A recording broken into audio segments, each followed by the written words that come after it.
سلام علیکم تماشابینان عزیز، روزی همتون بخیر باشد.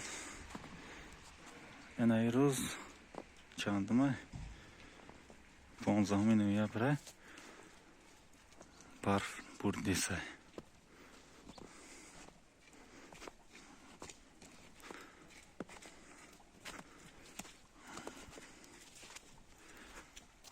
در مرکز ناحیه کوشی